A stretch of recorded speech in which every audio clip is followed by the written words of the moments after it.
Buenas tardes. En primer lugar, quería agradecer a la Universidad de Cádiz la gentileza que me permite presentar a Raíz Loriga. Además, en una fecha que no sé si se han dado cuenta la propia organización, hoy hace 18 años, quedan 2 días para que haga 18 años que se organizó la primera presencia literaria, porque esta es la 150. Fue un 26 de noviembre. Y quiero decir, como con la que está cayendo afuera, que un ciclo cumpla ya 18 años, me parece, cuando han venido aquí escritores como José Hierro, Lorenzo Silva, el maestro Luis Mateo Díez, Pérez Reverte.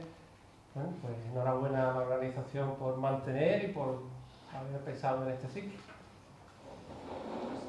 En segundo lugar, quería aquí comentaros cuándo fue y cómo fue cuando conocí, aunque de manera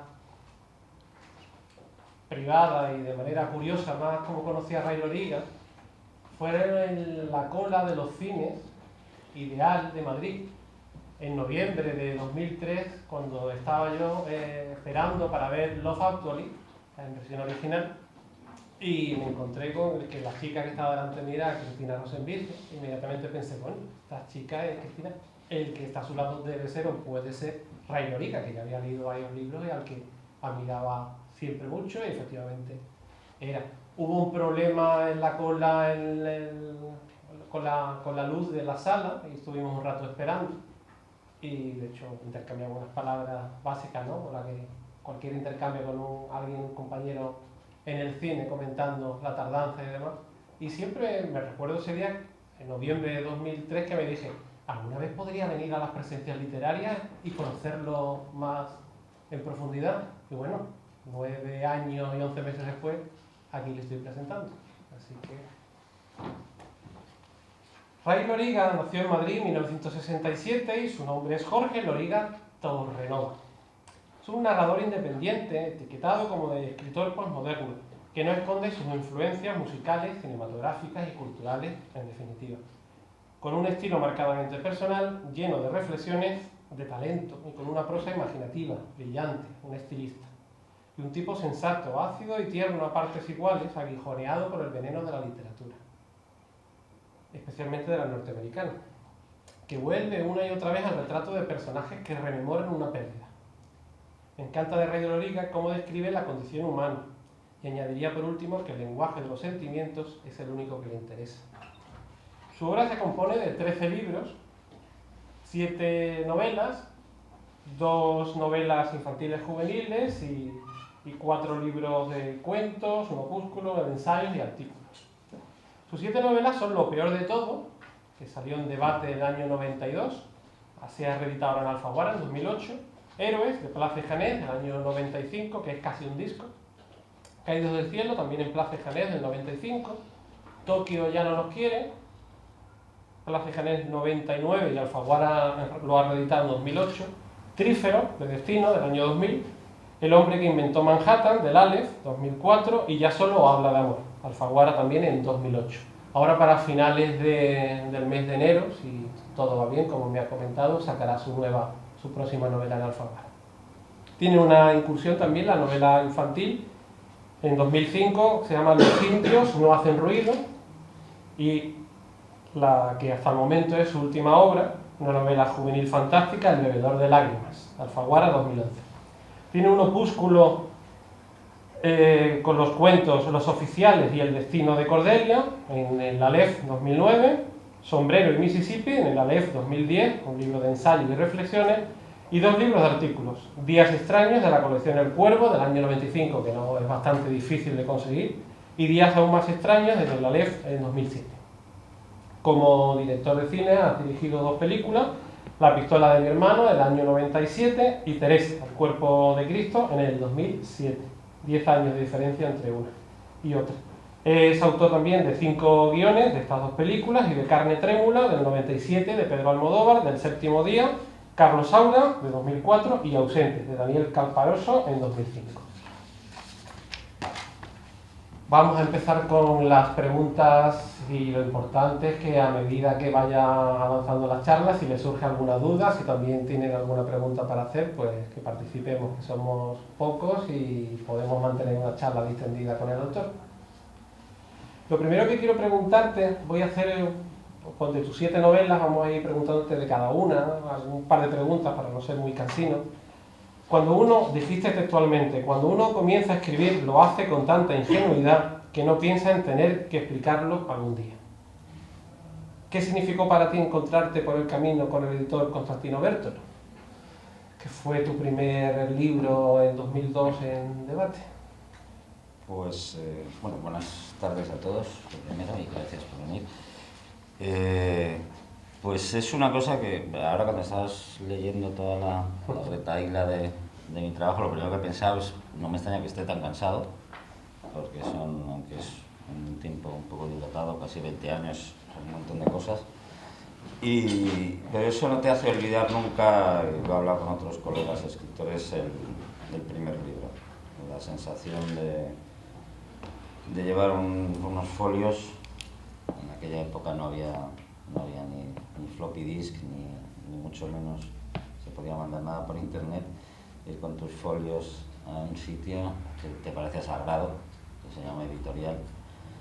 En el caso de Debate, una editorial en la cual yo tenía muchos libros, publicaban a Peter Hanke, a Dashiell Hammett, escritores magníficos que yo había admirado toda mi vida, y que de pronto un señor muy serio, que es un editor como Bértolo, en aquella época, y ahora sigue siendo, era uno de los editores más importantes, te diga, déjalo aquí y ya lo leeremos.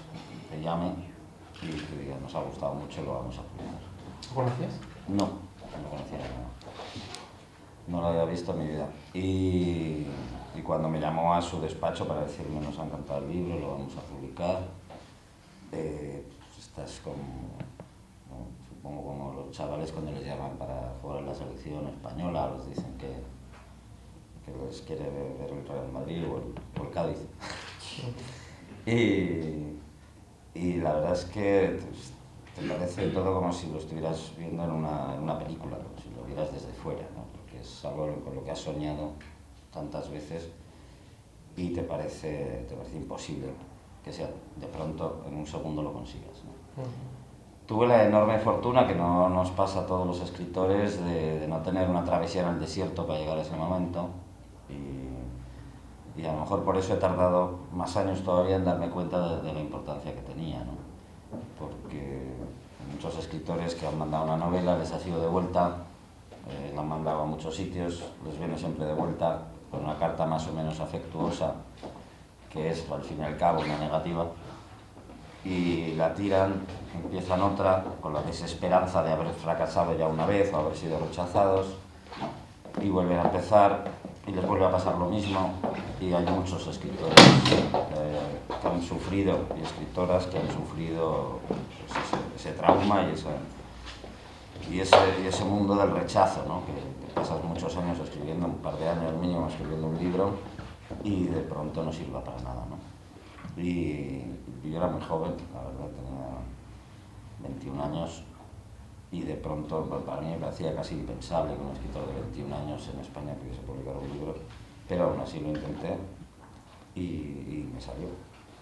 Y la verdad es que sin el buen ojo de Constantino Bértolo y su sensibilidad y su coraje para arriesgar, pues no estaría aquí ni habría hecho todos esos libros. Ahora sigue con Caballo de Troya, ¿no? Ahora sigue con Caballo de Troya, sí, y sigue descubriendo autores aunque ha tenido editoriales de peso y de todo tipo, decidió, de hecho le vi hace poco,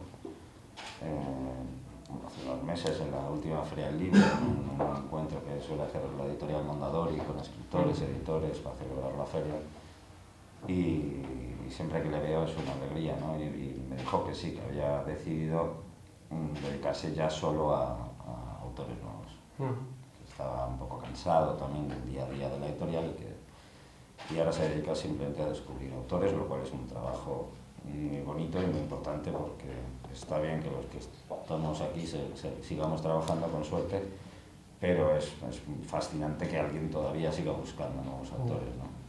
Hay escritores que tienen la habilidad de llamar la atención desde el principio, ¿no? Como es tu caso. ¿Te gustó convertirte en aquellos días casi en un fenómeno con tus primeras novelas? Pues Porque pegaste fuerte al sí, principio. por un lado inevitable sí, porque te dejan pasar en los bares que antes no te dejaban entrar y te dan la mesa en el restaurante más rápido y por otro lado me daba cuenta todo el tiempo que si me tomaba en serio esa posición iba a destruir no solo mi carrera sino mi cabeza, ¿no? Y mis relaciones sensatas con los demás. Entonces, por un lado supone un éxito, supone que las editoriales te sigan publicando y que te paguen y vivir de tu trabajo, que es una maravilla. Pero por otro lado me daba cuenta que había un riesgo grave, ¿no? Entonces, siempre tuve, yo creo, un poco el freno echado. Y luego como me fui, yo creo que esa fue una de las razones por las que me fui a vivir a Estados Unidos durante 6 años. Y recuerdo que nada más llegar a Nueva York, el que nadie absolutamente supiera lo que hacías y te conociera y tal, me producía mucha paz. Escribía muy a gusto y estaba muy tranquilo y era un señor más que iba por la calle y ya está. Y la verdad es que eso me curó mucho de sufrir. Ahora que vivimos en este mundo donde hasta los escritores acaban en reality shows a poco que te descuides, toda mi vida he intentado, dentro de que hay que hacer promoción de las novelas, hay que hacer ciertas cosas que a lo mejor no es lo que más te apetece del mundo, he intentado tener un poco de control sobre ese monstruo que puede llegar a ser la popularidad o la fama. Imagino que estás hasta el gorro de la generación X, en la que se te catalogó en esos primeros años, ¿no? Has hablado mucho sobre el tema, pero bueno, ya que lo compartieses un poco con nosotros.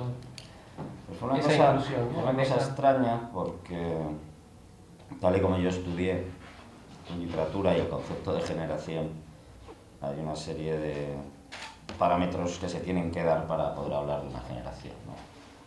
Una coincidencia en el tiempo, evidentemente, una cierta reacción a unos gustos y una construcción de unos gustos en respuesta, y también, como era el caso de la generación del 27 o de la generación Beat o de la generación del 98, un contacto personal entre los generacionables.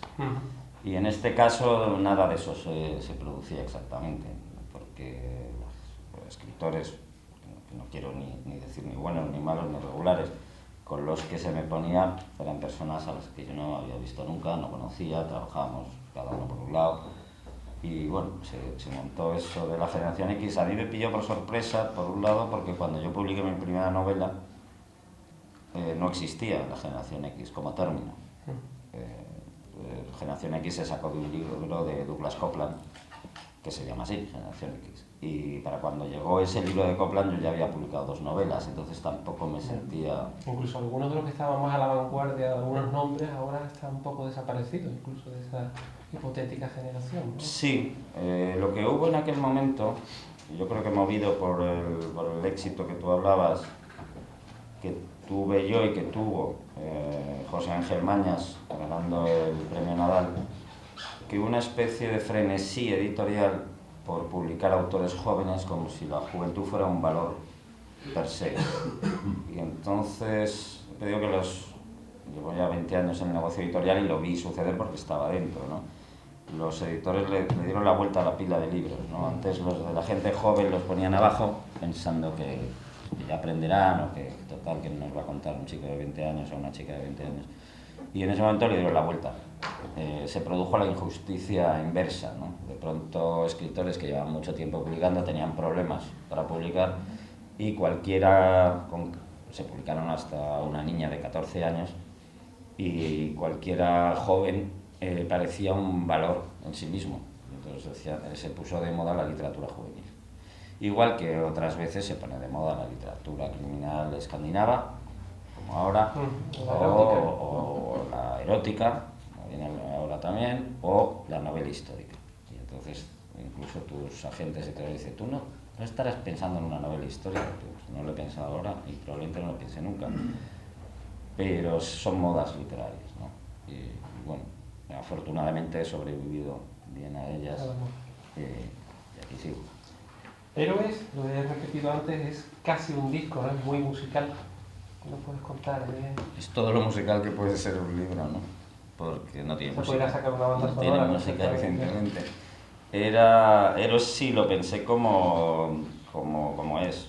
Un libro que sabía que solo podía escribir a esa edad y en ese momento, con la libertad que me había dado el haber tenido éxito con los libros anteriores, con el anterior libro, el amparo de un editor que se llama Enrique Murillo, con el que me fui a Plaza y Janés, otro magnífico editor, que me dejó absoluta libertad para hacer lo que quisiera, y con el apoyo de este editor. Recuerdo que cuando le di el libro a Enrique dijo: a mí me encanta, pero bueno, esto no vamos a vender ni uno, porque no es una novela, no tiene trama, tiene solo un personaje y ciertas referencias.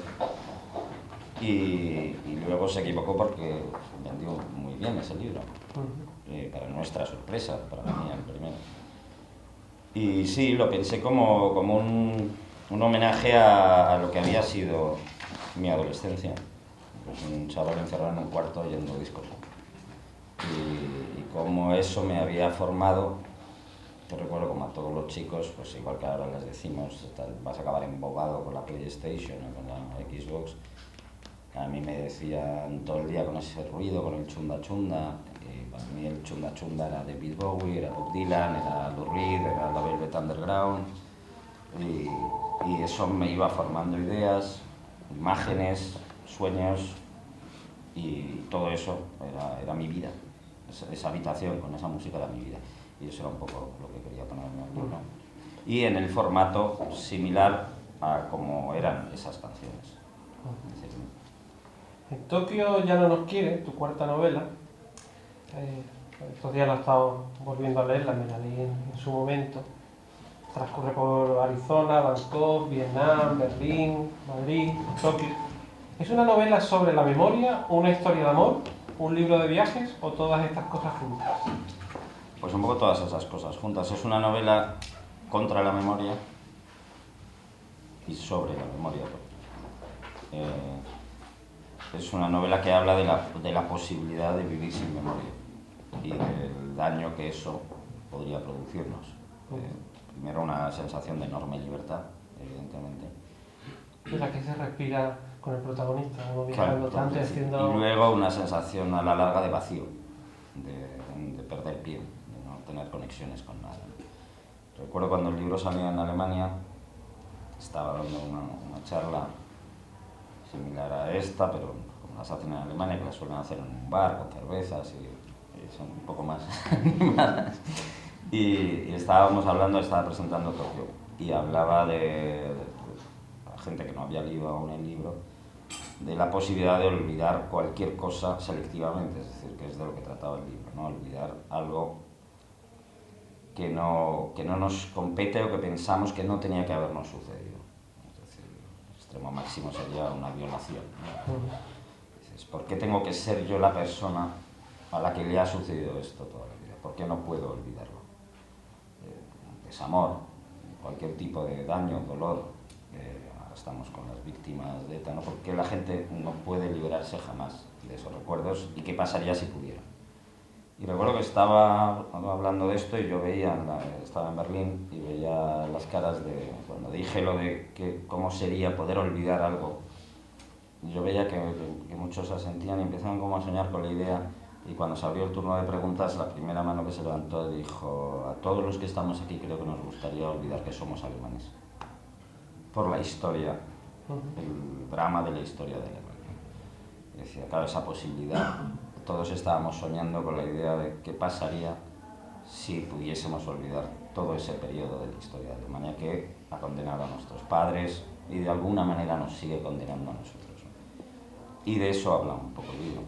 Me sorprendió, me enteré hace poco que los presupuestos generales del Estado de Alemania hay un 0,5%, un 0,4% para el Estado de Israel, en compensación Sí. por lo... Me sorprendió mucho. Porque el protagonista, no sé si lo sabes, si has leído Tokio, vende drogas para borrar los recuerdos, ¿no? ¿Y tú te apuntarías a esa moda? En mi trabajo sería un horror, porque, y por eso también me ha interesado tanto el tema. Los escritores vivimos de la memoria. Sería como quedarme sin ser un dibujante y quedarme sin la caja de lapiceros, ¿no? Es prácticamente inviable. De hecho, el libro surgió por una condición personal, que es que soy epiléptico, y después de un ataque de epilepsia bastante severo,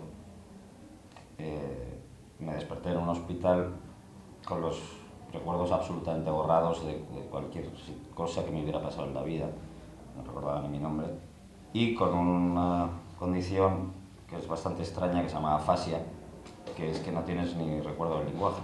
Durante un tiempo no puedes hablar, se te han ido los fonemas, te cuesta, y poco a poco vas como reconstruyendo eso. Y entonces, a partir de esas experiencias que tuve desde pequeño, que afortunadamente, por si a alguien le preocupa, está bastante estabilizado, no me va a dar uno ahora, hace años que no tengo ese problema, pero siempre tienes como una vigilancia, ¿no? Y empecé a preguntarme cómo sería esto, ¿no? De empezar otra vez de cero, de empezar de la nada, sin recuerdo de absolutamente nada. Y de ahí un poco surgió ese libro, y del trabajo que hice con la neuróloga que me atendió durante un año y pico, investigando sobre la epilepsia, las fallas de memoria. Muchos de los experimentos que salen, la experiencia Pinfield y todos esos experimentos son experimentos reales, que aprendí con esta neuróloga. Trífero, tu quinta novela, está protagonizada por Saúl Trífero, ¿no? Y vive una historia apasionada de amor por Lotte Happensauer, con la que he disfrutado mucho porque me la he vuelto a leer estos días, sabiendo que lo presentaba, y he vuelto a disfrutar una barbaridad con esta novela. Para mí, podría decir que es mi novela preferida de las tuyas. Para la crítica, en definitiva, fue una novela más compleja que las anteriores, más cuidada, más unitaria en su concepción y desarrollo. ¿Estás de acuerdo con esta percepción crítica? Con la crítica solo estás de acuerdo cuando te pone bien, básicamente. Sí. Esa es toda nuestra experiencia con los críticos. Si te ponen mal, piensas que tío más idiota. Si te ponen el libro muy bien, dices, este tío es inteligentísimo, aunque sea el mismo crítico el que te ha hecho las dos. Entonces, bueno, sí, es verdad que antes hablábamos, cuando empecé a escribir, escribía, y siempre lo dije, escribía novelas. No quería ser un escritor que fingía. Yo creo que quizá por eso sorprendieron mis novelas primeras, porque había escritores jóvenes, pero escribían como intentando ser escritores de 40, 50 años, para entrar como en un canon que pensaban que era el aceptable por el mundo literario. Y yo escribí una novela literaria, pero desde la trinchera de un muchacho de 21 años, 22. Pero también sabía que hubiese sido triste hacer lo contrario, es decir, escribir novelas a los 40 años, o a los casi 50 que tengo ahora, fingiendo que soy un chaval de 20 años. Entonces creo que simplemente he ido evolucionando de manera natural hacia ir escribiendo lo que me interesaba en cada momento, pero desde el pozo de la perspectiva actual. Saúl Trífero se hace pasar por un científico famoso, ¿no? Y engaña así a mucha gente. ¿Es una crítica a la sociedad gobernada por la ignorancia y la superficialidad? Sí, en cierta medida es una novela de pícaros. Lo que pasa es que los pícaros en este caso son físicos cuánticos, o se hacen pasar por físicos cuánticos. Y es una, como todas las novelas picarescas, se ríe del mundo al que el personaje va accediendo, ¿no? Y sirve el personaje de espejo de la tontuna que le acepta en general, ¿no? Desde Barry Lyndon hasta el Lazarillo, toda la novela de picaresca, según van aceptando la condición del pícaro y van creyéndose el engaño, en realidad el pícaro y el lector se pueden reír al mismo tiempo del absurdo que nos gobierna, y no me refiero solo al gobierno, sino que nos gobierna en general. Pasamos a la sexta novela, El hombre que inventó Manhattan. ¿Cómo surge la idea de narrar Nueva York a través de todas esas voces cruzadas que constituyen El hombre que inventó Manhattan? De hecho, lo hemos hablado antes, al principio parece un libro de relatos, más que una novela. Es la cosa menos original del mundo, porque Camilo José Cela lo hizo en La Colmena, y hay otro escritor, lo hizo antes, se llama John Dos Pasos, hizo Manhattan Transfer, que básicamente lo mismo, y simplemente es otra técnica, es otro tipo de género, es contar una ciudad como Nueva York desde las piezas de un mosaico, es decir, intentar sumar todos los aspectos posibles o los que tú has conocido de esa ciudad, todos los posibles son inviable ponerlos, pero sí desde tu propia experiencia todo lo que has ido conociendo sobre una ciudad como Nueva York. Viviste allí más de 5 años, coincidiendo Sí, casi 6.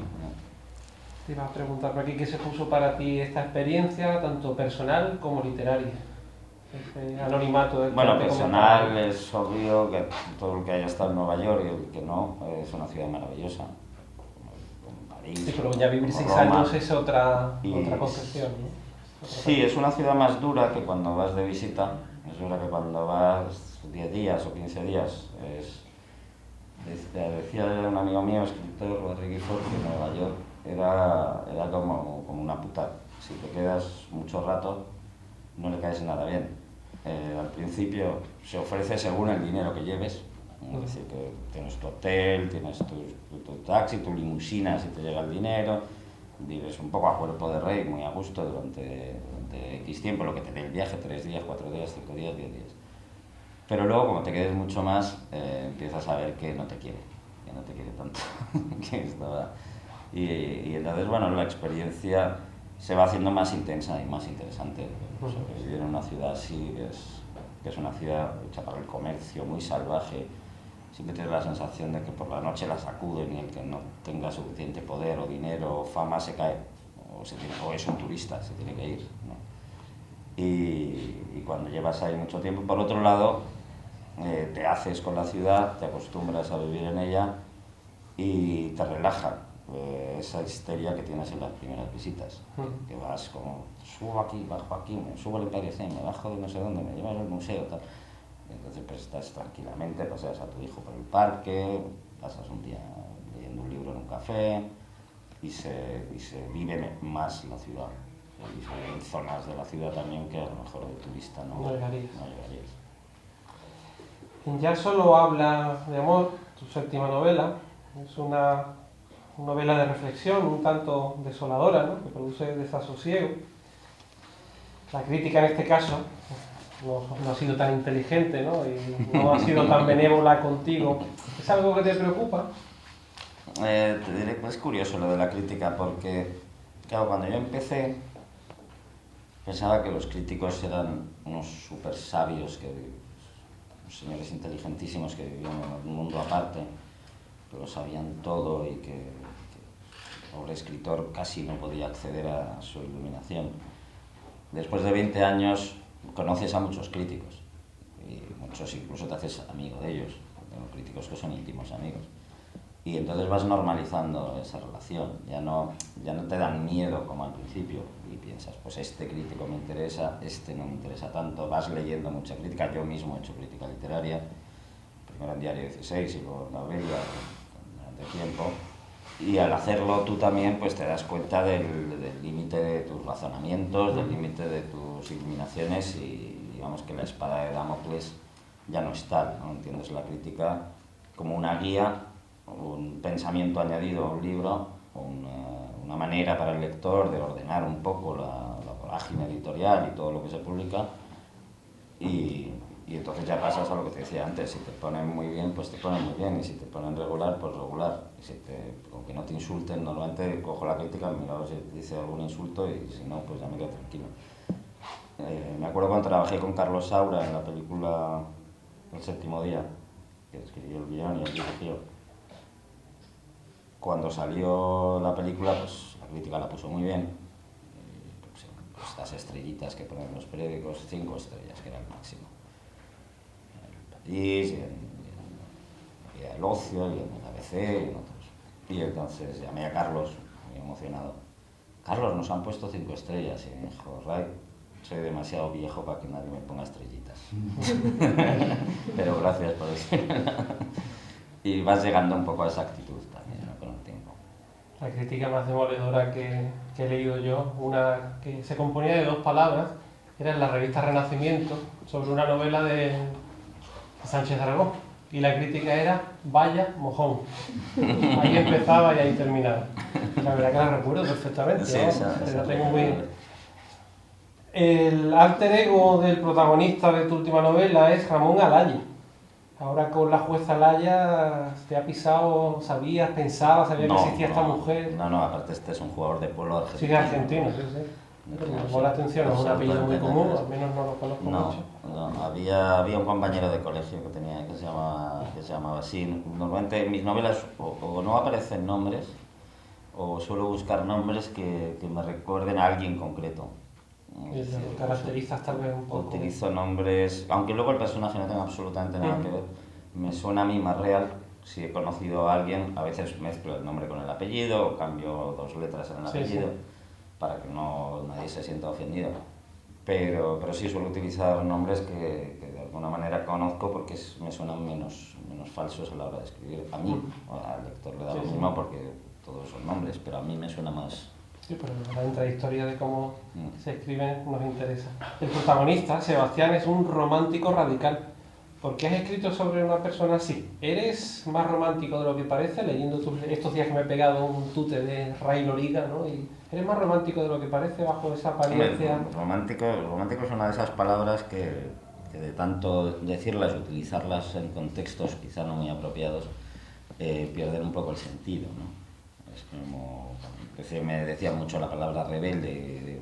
Rebelde es una palabra que se usa para anuncios de vaqueros y para moda. O sea, no es una palabra que tenga ya un contenido muy real. Y en el caso de romántico pasa igual. Cuando pienso en romántico pienso en el romanticismo alemán, pienso en el tormento y el éxtasis, pienso en el sufrimiento de la indagación de los sentimientos, no solo del amor pasional, sino de todos los sentimientos. En ese sentido sí me interesa lo romántico. Lo romántico de esa película que íbamos a ver tú y yo, de Love Actually, pues me interesa para pasar ese rato, 2 canciones y ver a Hugh Grant, que siempre me alegra el día porque es un chaval muy majo. Pero eso no me apasiona, eso me entretiene, es distinto. El bebedor de lágrimas es tu primera incursión en la novela juvenil. ¿Por qué has buscado ahora un público más joven con esta saga, protagonizada por fantasmas, y que transcurre además en Estados Unidos? Pues fue casi un encargo. Estaba hablando un día con la editora de Juvenil, el Fogón, y me dije, ¿por qué no haces algo juvenil? Y no sé, tal y como me lo dijo, dije, pues, ¿por qué no? Y entonces me puse y escribí ese libro. Pero... ¿Tardaste menos tiempo en una novela para adultos, puedes llamarlo de alguna manera? La verdad es que sí, aún así yo creo que la novela está cuidada literariamente también. ¿Cómo la has leído? Me leí algunos libros juveniles y me pareció que estaban escritos con mucha pereza, ¿no? O sea, que eran pues 4 fórmulas y la literatura era bastante floja, y entonces pensé, bueno, si se puede, que era un poco la propuesta del editor, se puede hacer algo así, divertido, sexy, que se mueva por estos parámetros, pero con un poquito más de ironía, con más sentido del humor. Pues son muy serios todos estos libros de... Supongo que en la adolescencia, uno de los pecados de la adolescencia es la seriedad, ¿no? Todo, cuando somos adolescentes nos lo tomamos todo demasiado en serio y cualquier cosa nos parece gravísima e importantísima. Y luego con la edad, evidentemente, o te ríes o mueres, no hay otro camino. El libro inicia una trilogía, como antes he dicho. ¿Es tu manera de asegurarte el pan con la que está cayendo por si pegas un pelotazo? Bueno, algo de eso había, pues, también, claro. Te hacen una propuesta y viene con la propuesta económica y dices, ¿por qué no? Vamos a probar. Mientras sea algo que a mí me interese y esté dentro de mi registro. Pero también coincidió que en aquel momento no tenía una novela en la cabeza. Entonces dije, bueno, mejor que estar sin hacer nada. Luego acabé ese y me surgió la novela, que se presenta probablemente en enero, primeros de febrero, y ya me puse con eso. Seguirás, ¿no? ¿Seguirás con la segunda parte? Sí, he de seguir, sobre todo porque de vez en cuando me encuentro a alguien que lo ha leído. Tampoco es que tuviera un éxito brutal, no hay demandas por las calles, pero sí hay gente que lo ha leído y me dice, joder, pues me tienes que hacer el otro. Entonces, lo tengo medio hecho, tengo que acabarlo. Los oficiales y el destino de Cordelia es un opúsculo con 2 cuentos, nada más. ¿Por qué te has prodigado tan poco con el relato? De hecho, publicado tal vez en formato libro, ¿no? Solo tienes estos 2. He publicado relatos en revistas que luego a lo mejor no, que debería No han tomado recomendar. vida en forma de libro, Y ¿no? también como relatos que no son relatos, como el caso de Días extraños 1 y 2. El primero, que nunca lo he reeditado por voluntad propia, no sé por qué, y a lo mejor debía reeditarlo porque está desaparecido. De hecho, a mí me queda un ejemplar y no consigo otro. No, ni en librerías de viejo lo está buscando. No, es que ese libro se hizo con unos amigos míos que hacíamos una revista, se llama El canto de la tripulación, y con Borja Casani, que era editor de La Luna y luego del Europeo, de Surexpress, un editor de Madrid, muy amigo mío, muy cercano, con el que he trabajado siempre. Y yo tenía un contrato con Alfaguara y nos dieron permiso para hacer ese libro, solo 2000 ejemplares sin posibilidad de reedición. Ese era el contrato, ahora se podría hacer otra vez. Y entonces, por eso se hicieron esos 2000 y nunca se reeditó. Se vendieron y fuera. Y nunca más se reeditó. Pero bueno, volviendo al tema del cuento, sí, he escrito algunos, he escrito cuentos en revistas, he escrito cuentos en prensa, pero en este caso de los oficiales, más que un cuento, para mí era una mini novela. O sea, quería probar a escribir una cosa que tuviese casi el desarrollo de una novela de una forma muy abierta, muy elíptica y poética. Esa es una palabra que utilizo con cuidado porque solo es poesía lo que es buena poesía, el otro no. Pero ese era un poco el interés. Y luego, una vez visto el tamaño, estaba trabajando al mismo tiempo en este otro pequeño relato del destino de Cordelia y se lo enseñé a los de la LEF, les gustó mucho y dije, ¿por qué no hacemos un pequeño libro casi como un librito, objeto muy bonito, muy cuidado? Y así surgió el libro este.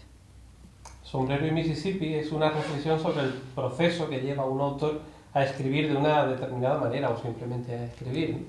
¿Has pretendido hacer un ensayo cercano y asequible sobre el proceso de escritura en general o sobre tu proceso, sobre tu punto de vista? La idea era un poco no hacer tanto un libro de ensayo estricto literario para eruditos o para gente que nos interesa la literatura y lo que hay detrás, sino un poco más general, abrir el taller de un escritor, algo que no podría haber hecho cuando empezaba, pero sí a los 20 años de carrera. Abrir un poco el taller de cómo se fue formando el escritor que soy yo, básicamente, y cómo se van formando las ideas, de dónde vienen, cuáles son los referentes, de una manera no sistemática, con la libertad, porque los escritores, cada uno somos su padre y su madre, ¿no? Hay escritores muy metódicos, hay escritores que leen ordenadamente, otros vamos al asalto de las cosas y nos dejamos sorprender por distintos libros que a lo mejor aparentemente no tienen nada que ver, incluso casi todos los escritores leemos 5 o 6 libros a la vez, y entonces se van mezclando como distintas impresiones e influencias, ¿no? Y era un poco eso, abrir sencillamente el taller de chapa y pintura, de trabajo, de cómo surgen las ideas, de dónde puedes sacarlas y qué haces con ellas. Yo aquí pregunto para nuestros amigos, ¿cómo trabaja Ray Loriga? ¿Cómo puede ser un día normal tuyo, habitual, vamos, que no se salga mucho de...? Cuando escribes normalmente tienes que ser muy disciplinado, porque hacerme una pregunta a gente que está empezando a escribir, al ser una oficina sin jefe, el jefe tienes que ser tú y te tienes que convertir a ti mismo un poco en un tirano, porque si no avanzas. Siempre digo que incluso para mecanografiar 200, 300 páginas hace falta tiempo y paciencia y dedicarse. Eso copiadas, pero si encima las tienes que pensar hace falta mucho más. Y la manera es ser muy disciplinado. Y yo tengo una rutina muy estable que empieza, bueno, aparte de mi vida familiar, llevar a los niños al colegio y todas estas cosas que hacemos todos, los que tenemos hijos, pues con una taza de café, un par de cigarrillos, bajo a comprarme el periódico, me siento en un café, me leo los periódicos, siempre empezando por los periódicos deportivos. hasta Te iba a preguntar, siempre la sección empiezo deportiva vendrá más tarde. no, empiezo siempre con el AS, el Marca o el Mundo Deportivo o el Sport. Normalmente uno de Madrid y otro de Barcelona para compensar un poco la información. Y luego ya cuando estoy un poco más despierto paso a la prensa, me leo todos los periódicos, es una costumbre que tengo desde niño, por lo menos 3 periódicos al día, digo de los otros, más los deportivos. Y luego normalmente llevo un par de libros conmigo y entonces en ese momento empiezo a leer cosas que pienso que me van a rebotar ideas, cosas que me interesan y un blog de notas. Y entonces ahí empiezo a anotar ya un poco lo que va a ser el menú del día. Por dónde voy depende de cada libro, pues qué puede pasar con este personaje, cuál puede ser este tono, cuáles pueden ser estas frases. Y una vez que tengo una idea concreta de cómo va a ser lo que voy a escribir en ese día, entonces ya subo, me siento en el ordenador y entonces escribo. Decía un guionista muy bueno, William Goldman, que hizo entre otras Dos hombres y el destino, y también es novelista, y le preguntaron ¿cuánto tiempo dedica usted a escribir? Y dijo 10 horas al día. 9 para convencerme de que soy un escritor y 1 hora para escribir algo. Sí, sí. Y eso a mí me funciona bastante así. Realmente si tienes un par de horas buenas en el ordenador de escritura y sacas en un día de 2 a 4 páginas, o una buena, yo considero que el día ese ha sido fructífero. Hay días que no consigues ni una. Y entonces ese día te vas a la cama frustrado y diciendo ya no soy un escritor, nunca más podré hacer. Y todos los días vuelves a empezar. Todos los días piensas que no lo vas a conseguir. Y todos los días, algunos días buenos acaban saliendo cosas y hay días que salen muy bien las cosas y hay días que no, como todo, ¿no? Y luego hay que sentarse y corregir, claro, porque hay veces que piensas que bien me quedó lo de ayer. Sobre todo los escritores que hemos tenido siempre la costumbre, casi la leyenda de escribir bebiendo, cosa que yo ya no puedo hacer por mi hígado. A lo mejor una cervecita y tal, pero no puedo estar como cuando era joven, que me ponía con la botella de whisky, me creía Scott Fitzgerald. Claro, el problema de eso es que te entra un ataque de euforia, que te crees que todo lo que escribes es buenísimo, y luego lo ves por la mañana con la resaca y te parece que todo era una tontería, que eres idiota y tienes que volver a empezar. Yo detesto de las películas de escritores que tienen, solo se ven fiestas, solo se ven reuniones, solo se ven y nunca se ve el proceso. La siguiente secuencia ya es presentando el libro. Y luego sale y está en el escaparate. Sí, en el escaparate y vende todo, y muy bien, por supuesto. Hombre, es que también es un problema con las películas de escritores, porque claro, tú haces la vida de un músico, suena música, pero cuando haces la vida de un señor sentado o una señora sentado allí todo el día, piensa, fuma el que fuma. Sí, pero podía, todo en silencio. Pues, podía cogerse 10 segundos. Que hombre, en algún momento debería verse que ese señor escribe, ¿no? O esa señora. Pero sí, en las películas parece que esto es como la puerca padre. Y es probablemente uno de los trabajos más aburridos de ver hacer del mundo. Porque no está todo aquí, realmente no tiene otra actividad. Hace poco, en diciembre ahora de 2012, hace unos meses, has escrito para un musical, El último jinete, que se estrenó en los teatros del Canal de Madrid. ¿Qué tal ha sido la experiencia de escribir para un musical? Rara, muy rara, porque no lo había hecho en mi vida ni había soñado. Un musical diferente, ¿no? ¿Puedo decir alguna manera? Sí, pues la verdad es que fue un encargo marciano que me divirtió mucho hacer, la verdad. Y tiene una parte buena, que es que era un encargo de una compañía saudí, y entonces me tuve que pasar un año de mi vida viajando mucho a un país que no viaja nadie, es Arabia Saudí, no viaja nadie entre otras cosas porque no tiene visado de turista, no se puede entrar, solo entras por negocios. Y donde las mujeres solo ves los ojos, donde no te puedes tomar ni una cerveza, donde la vida social es muy extraña. Y bueno, la parte esa fue casi la más fascinante, y adentrarme en el desierto, que es una experiencia que te deja muy tocado, ¿no? Porque te miras en todas las direcciones y no ves más que arena infinita, y pasas allí una noche en una tiendita y te levantas y solo hay arena infinita, pero todo cambia cada segundo. Esa parte de Lones de Arabia fue la más divertida, la verdad. Ahí me divertí mucho. Y luego, bueno, pues escribir un musical es trabajo, se parecen algo al cine, pero todavía más loco porque escribes un poco por encargo del director, del productor, tienes que mover las cosas un millón de veces, te sientes un poco como los viejos guionistas de Hollywood que estaban en un bungalow y les decían, escribe una escena de amor, sí, sí, voy, no, espera, ahora una de guerra, sí, sí, sí, voy. Trabajas al dictado, ¿no? Un poco, pero bueno, interesante, divertido. Se ha terminado un primer bloque de preguntas, aún me quedan muchísimas, me parece que no vamos a hacer ni la mitad de las que quedan aquí. No sé si hay un momento ideal para que si alguien tiene aquí alguna pregunta, alguna cuestión, la haga ahora. O calle para siempre. Por favor. Mira, es que antes has dicho algo que me ha sorprendido un poco, ¿no? Y me gustaría que lo explicaras. Has dicho, la poesía es solo la buena poesía, la otra no. Me gustaría saber para ti qué es la buena poesía. Pues que por eso probablemente nunca he escrito poesía y me lo preguntan a veces y la poesía es el centro de la diana, o sea, todo lo demás está fuera. No hay nada más feo, más cursi, más insoportable para mí que la mala poesía. Entonces es un riesgo, es como operar a corazón abierto. En un mal movimiento del bisturí y has matado al paciente. Y entonces la poesía soy muy buen lector de poesía, me gusta mucho leer poesía y me da mucho miedo. Me asusta. Por eso la palabra poético la utilizo siempre con mucho cuidado. Sí, pero tú decías, la buena poesía, que me gustaría saber, para ti, ¿cuál es la buena poesía? La buena poesía es la que se debe a su construcción.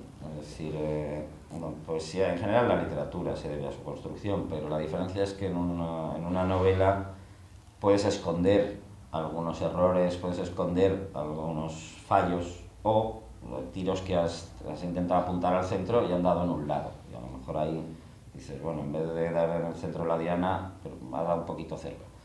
En la poesía todos estos fallos o errores de criterio destruyen todo el asunto.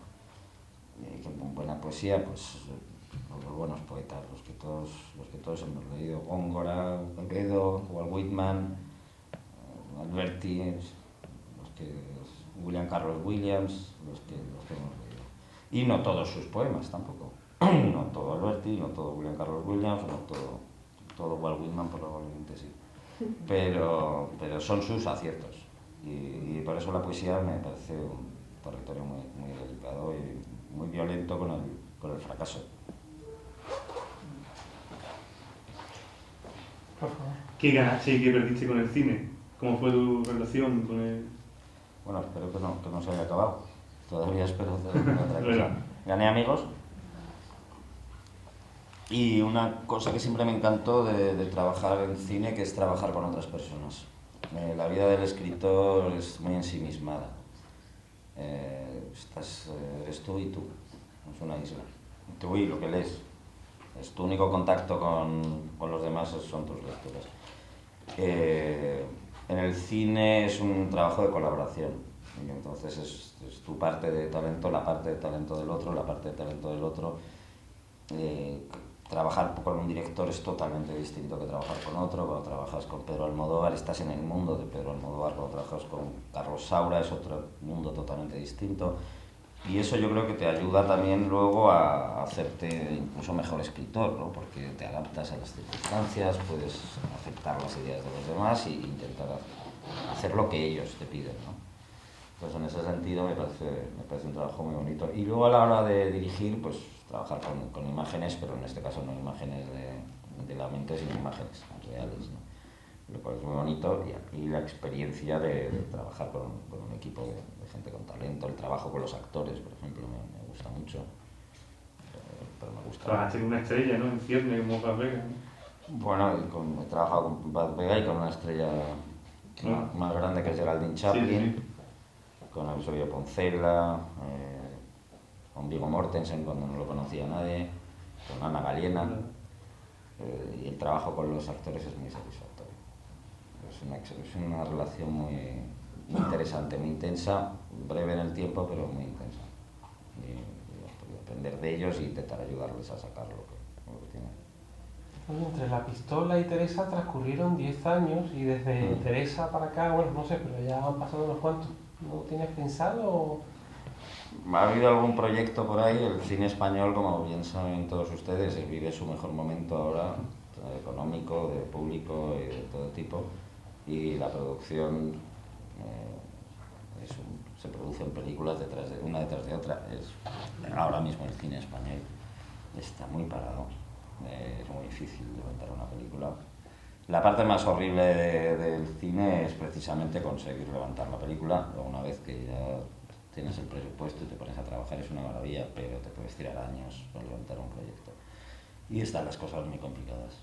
No ya solo para mí, que no me dedico a esto a tiempo completo, sino para directores muy buenos, como Carlos Saura, que lleva tiempo sin dirigir, y tengo un proyecto con Carlos para una película que está costando muchísimo levantar, y es Carlos Saura. Gutiérrez Aragón me ha dicho que ya no hace más películas porque no se pueden hacer y que va a escribir solo libros. Está muy complicado, que cosa que ni me quejo, ni me parece bien ni mal, pero es la situación, y afortunadamente como mi primer trabajo es novelista, pues sigo escribiendo libros. ¿Y es cierto eso de que escribes tus guiones o los has escrito en hoteles? ¿Me llama la atención? Lo he leído en... Hombre, si escribiera todo en hoteles estaría más arruinado todavía de lo que estoy, porque sale carísimo. No, es verdad que por vida familiar y tal, cuando voy a acabar algo, cuando voy a decidir que este libro va a la imprenta, o este es el guión que voy a entregar, aunque en los guiones es distinto porque se corrigen todo el tiempo hasta el final y se vuelven a corregir el montaje.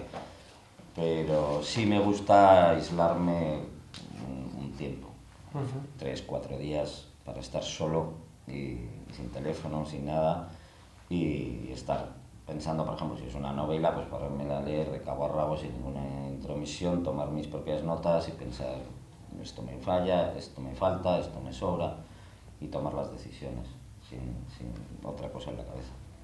Queda de los más literarios, ¿no? ¿Verdad? Escribir mi guión en un hotel. Hombre, a mí los hoteles me encantan, eso es verdad. Hay gente que en los hoteles se siente solo o desamparado. Los hoteles, digo, no solo los de 5 estrellas, los buenos, los malos, los regulares. En Nueva York solía ir a acabar cosas a un Best Western que había en Times Square, que era un hotel bastante ruinoso y barato, y estaba encantado. Me gusta mucho, este soy yo, a otros no les gusta nada, la idea de un lugar sin referencia, un poco por lo que hablábamos de la memoria, ¿no? Un lugar donde ni siquiera hay fotos tuyas ni de tu familia, donde nada te recuerda a nada propio. Y entonces me ayuda a concentrarme más en lo que estoy haciendo. Eso y el servicio de habitaciones, que siempre es muy agradable. ¿Me sube una hamburguesa? ¿Yo? ¿Crees que tu físico, tu imagen, te condicionó en tu carrera literaria, especialmente al principio, con algunas portadas que fueron muy a... No lo he pensado jamás porque como no tengo otra cara que esta, tengo mal remedio de pensar en esas cosas. Me parece que no tiene la menor importancia en absoluto el aspecto de un escritor. De hecho, cuando yo mandé mi primera novela, Constantino Bertolo, la metí en un sobre, la dejé en la editorial a una señorita, y Constantino la leyó y no sabías quién era yo, ni qué edad tenía, ni siquiera me pidieron un currículum, ni nada parecido. Y así es como se publican los libros, no tiene absolutamente nada. ¿Y por qué crees, pregunto, lo mismo estoy equivocado, que has sabido que tu imagen aparece mucho en revistas del corazón más que otros escritores? Pregunto. Pregúntaselo a las revistas del corazón, desde luego no porque yo haya hecho nada al respecto, porque a veces te enamoras de una mujer que es más conocida que otra, desde luego yo lo he intentado esquivar toda mi vida, todo lo que he podido, a veces a las malas incluso, y jamás he colaborado ni de lejos con ningún medio de este tipo que pueda estar relacionado con el mundo del corazón. Hombre, es verdad que, siendo honesto, cuando por ejemplo sacas una revista, una novela, la promoción, el trabajo de la gente que lleva promoción es intentar que se vean los más posibles medios, ¿no? Y es verdad que a lo mejor a mí me han dicho cosas que a lo mejor tenían que ver con ponte con este traje o te hacemos más fotos o no sé qué, que a otro señor, que a lo mejor que a Stephen Hawking, por ejemplo, ¿no? Que a lo mejor pues dice, este es muy inteligente, pero no pueden meter en el S moda o en el hombre, el país hombre. Me he puesto al extremo máximo, pero vale para muchos escritores que pueden ser o más gorditos, o más calvos, o más no sé qué, lo que sea. Y eso, claro, te da una imagen más frívola y se aprovecha. Por un lado, pues sí, los libros se conocen más, y por otro lado te puede perjudicar. Eso es evidente. Pero es lo que hay, quiero decir que tampoco he hecho nunca, no he sacado a mis hijos en la portada de Lola, ¿sabes? Tampoco me he dedicado a eso en mi vida. Vuelves una y otra vez al retrato de personajes que rememoran una pérdida. Yo lo veo una constante prácticamente en todos tus libros. ¿Por qué? Al final en literatura hay 3 temas o 4, ¿no? Está el amor, conseguirlo, sujetarlo o perderlo, la vida, la muerte, el coraje, como 4 temas desde el principio de los tiempos, ¿no? Tampoco hay... y ese es uno que a mí siempre me ha interesado, esa desazón pavesiana, ¿no? Si quieres, del vivir y del amar. Y como amar siempre parece que hace pico en algún momento y luego hay que de alguna manera rodar por el otro lado de la montaña, ¿no? Y siempre me ha atraído. Me parece uno de los temas fundamentales de la literatura, evidentemente. Hablas mucho en tus entrevistas también de la palabra, y la utilizas mucho, dispersión. ¿Por qué? No me había fijado. Pues, vamos, me he leído en las últimas 2 semanas muchísimas las entrevistas tuyas para hacerme una idea más aproximada, y me ha llamado mucho la atención que... Pues no caigo muy bien, porque puede ser Vale. que me pillas disperso ahora, Sí. pero no caigo muy bien, porque... ¿A qué le tiene miedo Rey Loriga? La vida real, lo mismo que todos, al dolor de los míos. No hay otro miedo. Sobre todo una vez que eres padre, el cupo del miedo está cubierto. Ya no te vuelves a tener miedo por nada más en esta vida, solo por eso. Así que como todos. ¿Sigues pensando, cito textualmente, que las mujeres pegan golpes invisibles que no los ves venir? Creo que tenía una frase que decía, pues feo citarse a uno mismo, pero que decía, las mujeres pegan el doble y encajan la mitad, por eso es tan difícil luchar con ellas, ¿no? Es una imagen de boxeo, que es verdad, separando el tema de violencia y todo esto, evidentemente, que las relaciones da la sensación de que cuando pegan son de hierro y cuando reciben son de cristal. Y entonces se establece ahí, digo en las relaciones amorosas, se establece una especie de frustración cuando intentas entenderte con una mujer y sobre todo discutir con ella, porque parece que, o es mi experiencia, cuando conocí a Rosa Chacel, todas las generalizaciones son idiotas, incluso esta, como decía ella, esta que digo también, y la mía también. Hay mujeres como de 1000 millones de maneras, pero en mi experiencia personal siempre he tenido la sensación de que te puede caer la del pulpo, pero un movimiento tuyo parece un daño brutal enseguida. O sea, que es un poco injusto por los golpes hacia un lado, y todos son golpes metafóricos, me refiero de carácter. Golpes de la vida, ¿no? Golpes de carácter, golpes dialécticos. Me da la sensación de que hay cierto mal balance ahí, pero esa es mi experiencia, ¿no? Has dicho también, y vuelvo a citarte textualmente, a la igualdad se llega respetando la diferencia, no imponiendo una clonación. ¿Cómo se puede respetar esa diferencia? Hombre, evidentemente, hablaba en ese caso, creo que hablaba de la igualdad de géneros. Creo que no se trata solo de que las mujeres tengan acceso exactamente a lo mismo que los hombres, que eso se da por descontado, pero no creo que la mujer, para llegar a la igualdad, pues estamos hablando de una igualdad de derechos y oportunidades, no tiene que ser una igualdad pasada por el filtro de las actitudes estrictamente masculinas. Es decir, que no se trata de destrozar a las mujeres hasta convertirlas en unos seres tan ineptos y estúpidos como nosotros, sino de respetar lo que son. Y eso sí, que lo que son no les impida llegar a los mismos derechos, oportunidades, que es la igualdad básica, ¿no? Sueldos, etcétera, etcétera, para los políticos y todo lo que las mujeres deberían tener, y de ideas. A eso me refería. Vamos a llegar ahora a la sección del periódico de deporte, porque te voy a preguntar, eres muy futbolero, socio del Real Madrid, pero una vez lo leí en una entrevista en el AS, los ultras del Madrid te vieron después de un partido contra el Deportivo de La Coruña, te vieron y te pegaron una paliza, eso parece, junto con unos amigos. ¿Cómo fue aquello? Porque me llamó mucho la atención, ¿vale? Siendo teóricamente... Pues es una mera anécdota, no tiene mayor importancia y no de grato recuerdo, por cierto. No. Pero yo iba a mi abono, como todos los socios del Madrid, cada uno a su sitio, y ya en las puertas y tal siempre había unos documentados, como son estos del Ultrasur, con sus esvásticas y sus tal, que me llamaban o rojo o maricón o las dos cosas. Y entonces cada vez que entra, rojo, maricón, no queremos maricones rojos aquí, no sé.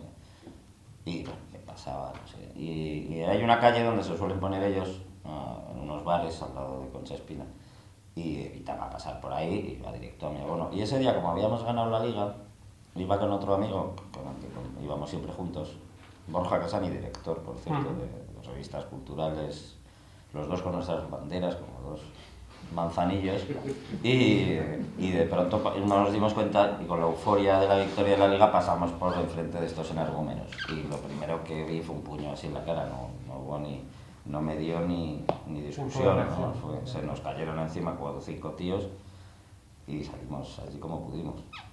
No muy agradable. Estuve un par de años sin volver al Bernabéu y luego me dije, Otra de tus pasiones secretas deportivas que me sorprendió mucho es el patinaje artístico. Yo parece que estoy remedando a Mourinho porque pregunto otra vez que por qué. Me llama la pues por mi infancia, mi abuela es de Jaca, que todavía vive, tiene 99 años, y en Jaca uno de los orgullos de la ciudad era el Palacio de Hielo de Jaca, y en aquella época era el único sitio donde se hacía patinaje así en serio en España, y todavía se hace. Empiezan como a las 3 y acaban a las 7 cuando son en Vancouver, y los mundiales y los europeos y tal, pues me echo una buena siesta y luego me quedo toda la noche viéndolos porque me encanta. Me relaja muchísimo y me encanta. En este ciclo hay también la oportunidad a través de internet de hacerles preguntas a nuestro invitado, y Laura Pérez Oliva ha escrito que cómo se llega al paso de escribir publicaciones en revistas, ¿no?, a lanzar una novela que tenga éxito. Que si la clave de todo diría que está en practicar. Y para alguien que escribe para su gusto personal, ¿qué le aconsejarías o qué paso dirías que hay que dar para llegar a escribir una buena novela? Buena pregunta. Sobre todo el final, digo, para que te publiquen, suerte. ¿Suerte? Y por supuesto, un trabajo de calidad, ¿no? Con muchos editores, los editores tienen unos lectores, un señor que nos lee, a una editorial grande como Alfaguara, Anagrama, pueden recibir como 20.000 o 30.000 manuscritos al año. Entonces es prácticamente imposible leerlos todos. Entonces lo que se suele hacer es distribuir el trabajo entre un ejército de lectores, y hay un primer filtro que es 2 páginas, no, 2 páginas, no, 2 páginas, o una página incluso. No tiene la calidad suficiente para ser literatura, o para ser una novela, incluso una novela mala. Y entonces los que van pasando por ese filtro ya se reduce, entonces estamos hablando de 500. Y entonces ya va subiendo como de nivel de lectores, hasta que esa pirámide va acabando con los editores jefes, o incluso el editor, la cabeza editorial, que es el que sale el libro y aprueba a publicarlo. Entonces, claro, el proceso es bastante penoso y difícil, entonces es muy complicado. Y hoy en día además se está publicando todavía menos, por lo cual es más complicado. Eso es una cuestión de... Hombre, siempre hay maneras de saltar de los 30.000, que es mínimo de contactos en el oficio. Es decir, si tu novela se la pasas a un escritor profesional y ya te da su beneplácito y te dice, oye, esto está muy bien, no sé qué, lo mismo te lo puedo mandar a no sé qué, o déjame que hable con no sé qué, siempre desde el gusto, o sea, desde que te guste a ti, porque si no, no lo haces. Y entonces eso ayuda. Lo que pasa es que eso, por ejemplo, los escritores tampoco lo podemos hacer, porque cuando he ido de gira promocional, no sé qué, pues al principio, que era más ingenuo, volví a casa con 70 manuscritos. Y ahora, ¿qué hago yo con esto? Y es tu responsabilidad moverlos y entonces ya llega un momento que si no conoces a la persona, todo el dolor de tu corazón, tienes que decir, mira, no cojo manuscritos. Y luego hay un problema, que es puramente técnico, pero interesante, que es que ha habido muchos casos de gente que inocentemente da un manuscrito y un autor inocente que lo coge y han acabado en acusaciones de plagio. Y esa es una razón también por la que a veces los escritores no cogemos ningún manuscrito. Porque la gente te da una novela y el personaje se llama Manolo. 10 años después escribes una novela con un personaje Manolo y ya dice, me ha robado la idea. Y a veces son cosas tan inocentes como esas y puedes tener problemas. Y entonces por eso los escritores no solemos ya coger. Y luego que la otra pregunta es imposible de responder, que es una buena novela. Pues sí, ¿cómo se hace? Ojalá lo subiera yo. Cada vez que hago una... Para mí cada uno tenemos nuestra manera. Para mí lo esencial es la calidad de la propia escritura. Es decir, yo soy un lector más de novelistas que de novelas en ese sentido. Jesús Carrasco entregó Intemperie a Seix Barral, sin agente ni nada, y bueno, y está ahí el libro del año, ¿no? Sí, parece, sí, parece que no conocía a nadie, ¿no? No, sí, puede funcionar y a veces conocer a alguien tampoco la gente lo ve como amiguismo, pero a veces es que alguien conoce a la secretaria de Alfaguara y dice, oye, ¿tú crees que me lo puedes mover? Simplemente para salir de ese marasmo de lo que llega por correo, de lo que tal, que es muy difícil organizar. Entonces, bueno, pues eso, tener un mínimo de un contacto que te acerque siempre ayuda un poco. Pero eso no te asegura que te publiquen nada, vamos. No asegura nada. Bueno, otro momento para preguntar si hay alguna cuestión que no haya, si no continúa, aquí tengo todavía preguntas para un buen rato. ¿Hay alguna pregunta? Una pequeña pregunta para hacerte.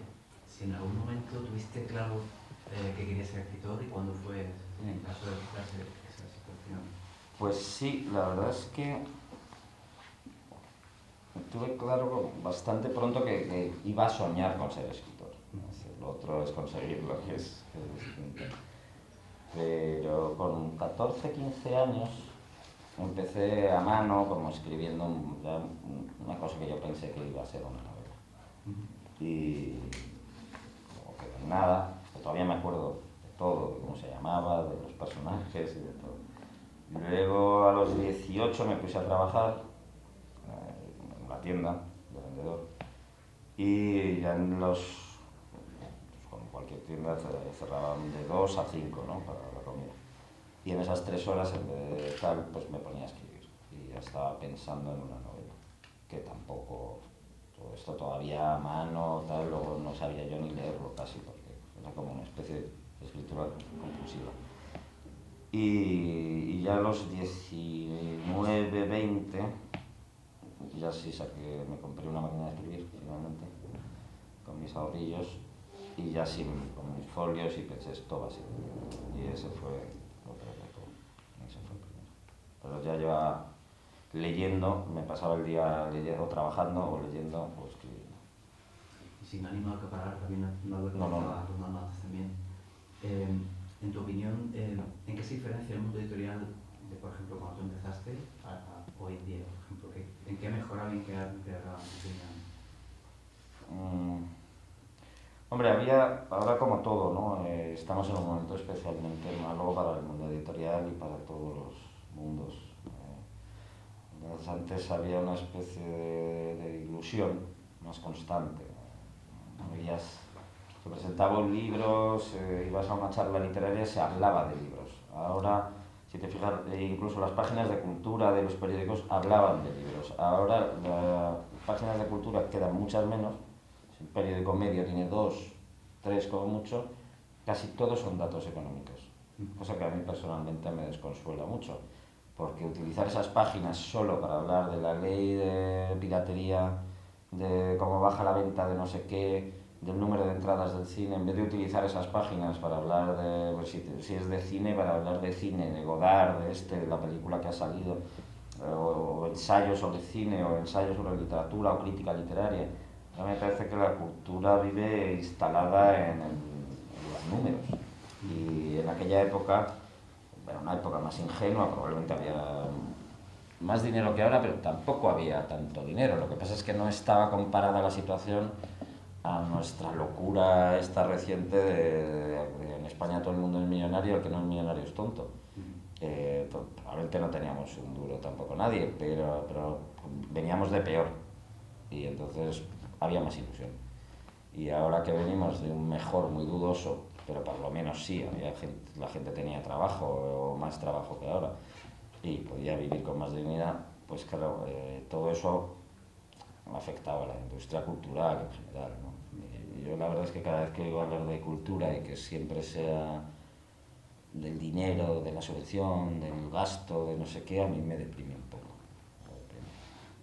Yo no sé si ha cambiado. ¿Qué opinas sobre que el IVA de la cultura esté un 21%?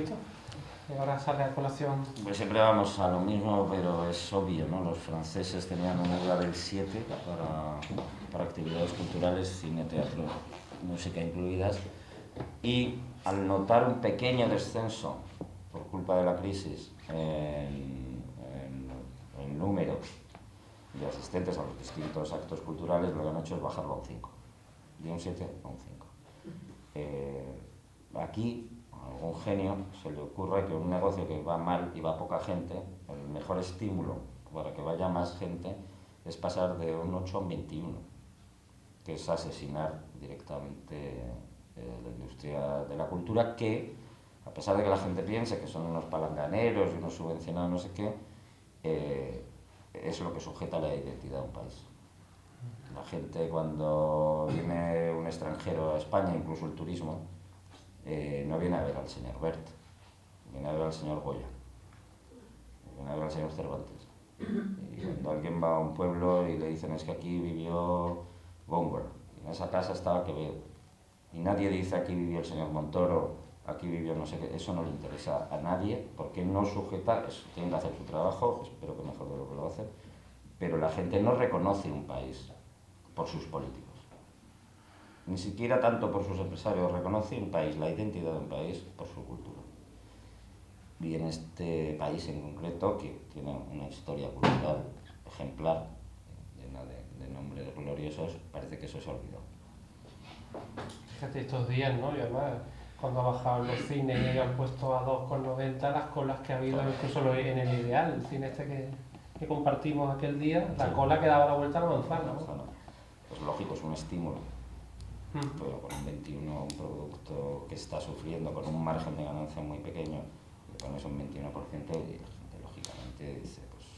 Oye, Rey, ¿cómo vamos a salir de esto? Te pregunto. Joder, que me hacéis preguntas, si supiera yo eso, no estaría aquí, estaría en la NASA. Sería un genio, porque no tengo ni idea. Sé cómo no vamos a salir con políticas como estas. En lo que yo conozco, pero si miras a la investigación, está pasando lo mismo. El famoso I+D que se tiran los políticos cada vez que hay elecciones, no, es que vamos a invertir mucho en I+D, es que el I+D es muy importante, y luego es todo mentira. Luego lo primero que hacen es reducir toda la investigación. Bueno, pues si esa es su idea, yo comprendo que la manta o te tapa la cabeza o te tapa los pies, que por ningún lado hay que cortar, pero no estaríamos en esta si no hubiese sido por sus despilfarros, mucho más que por los nuestros, estoy seguro. Y una última pregunta que voy a hacerte por dejarlo aquí, llevamos ya 1 hora y cuarto.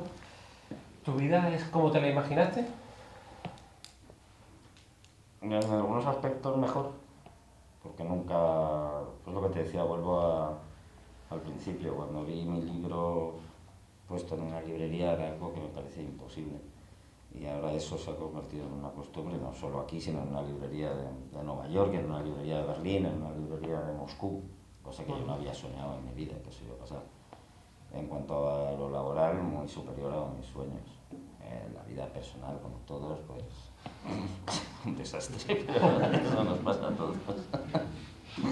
Ay, muchas gracias. Gracias. ¿Otra pregunta? Sí, sí. Sí. ¿Te puedo? O- Sí, hombre. sí, sí. Poneme un bar, sí. Sí, también. ¿Cómo te influye la cultura americana a ti? ¿Desde pequeño o es algo que fue entrando en tu vida conforme fuiste escribiendo y todo eso? La música, el boxeo también, ¿no? Bueno, el boxeo ha habido aquí, ¿eh? Sí, pero bueno. Hemos tenido Sí, campeones del mundo. eso, pero ese veladas míticas en el Garden y todo eso. Pues la verdad es que siempre hay el cliché de que estoy muy orientado a la cultura americana, lo cual no es del todo cierto. Es verdad que he vivido en Estados Unidos, es verdad que es el idioma que hablo y en el que leo otro que en español, ¿no? Ojalá pudiera leer en francés y en alemán, ¿no? Ahí tengo que referirme a la traducción, o en ruso. Entonces, bueno, quizá a la cultura anglosajona en general, no tanto a la americana, también a la inglesa, pues me siento más próximo por una cuestión de que es el idioma que aprendí bien de niño y en el que incluso escribo a veces para trabajos y tal. Y entonces en ese sentido me es más próximo, pero en cuanto a literatura, he leído tantos rusos, franceses, italianos, alemanes, húngaros, como americanos, no es algo que especialmente... Mucho centroeuropeo también. Mucho Me interesa mucho. Centroeuropeo, sí. Mucho. Zanetti, Walser, mucho centroeuropeo. Me gusta. ¿Alguna cuestión más? Pues, Ray, muchas Pues nada, gracias. Gracias a ustedes a todos.